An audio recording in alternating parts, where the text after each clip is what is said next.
മുന്നറിയിപ്പ് നൽകുന്നതോടെ പിരിമുറുക്കം രൂക്ഷമാകുന്നു.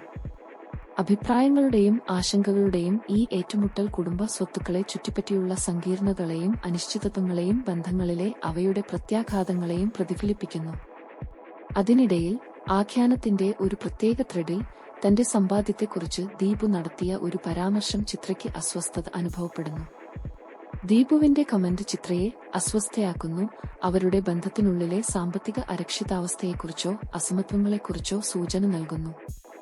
തന്റെ സമ്പാദ്യത്തെക്കുറിച്ചുള്ള ചിത്രയുടെ ആശങ്കകളിലേക്കുള്ള ഈ നോട്ടം സങ്കീർണതയുടെയും പിരിമുറുക്കത്തിന്റെയും ഒരു പാളി കൂട്ടിച്ചേർക്കുന്നു. അവരുടെ വ്യക്തിപരമായ ചലനാത്മകതയ്ക്കുള്ളിലെ പരാധീനതകളും സങ്കീർണതകളും എടുത്തുകാണിക്കുന്നു. രോഹിതിന്റെ സ്വത്തുക്കളെ ചൊല്ലിയുള്ള സുമിത്രയുടെയും രഞ്ജിതയുടെയും സംഘട്ടനത്തിന്റെയും സമ്പാദ്യത്തെക്കുറിച്ചുള്ള ദീപുവിന്റെ പരാമർശത്തെക്കുറിച്ചുള്ള ചിത്രയുടെ അസ്വസ്ഥതയുടെയും കഥാസന്ദർഭങ്ങൾ പിരിമുറുക്കങ്ങളും അനിശ്ചിതത്വങ്ങളും നിറഞ്ഞ സങ്കീർണമായ ബന്ധങ്ങളുടെ ചിത്രം വരയ്ക്കുന്നു.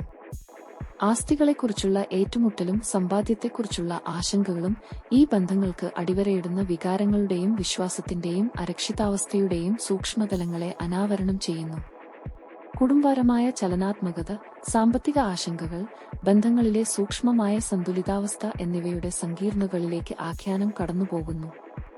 ഈ കഥാസന്ദർഭങ്ങൾക്കുള്ളിൽ എടുത്തുകാണിച്ച പിരിമുറുക്കങ്ങളും അനിശ്ചിതങ്ങളും ആത്മപരിശോധനയെ ഉണർത്തുന്നു. സ്വത്ത്, ആശയവിനിമയം, ബന്ധങ്ങളിലെ വൈകാരിക സങ്കീർണതകൾ എന്നിവയുടെ സങ്കീർണതകളിലേക്ക് വെളിച്ചം വീശുന്നു.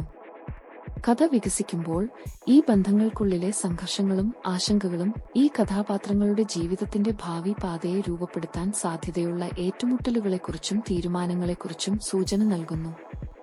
ഇഴചേർന്ന ഈ ജീവിതങ്ങളുടെ സങ്കീർണമായ വലയിൽ വികസിച്ചേക്കാവുന്ന വെളിപ്പെടുത്തലുകളും പ്രമേയങ്ങളും പ്രതീക്ഷിച്ചുകൊണ്ട് പ്രേക്ഷകർ വൈകാരികവും ബന്ധപരവുമായ പ്രക്ഷുബ്ധതയിലേക്ക് ആകർഷിക്കപ്പെടുന്നു.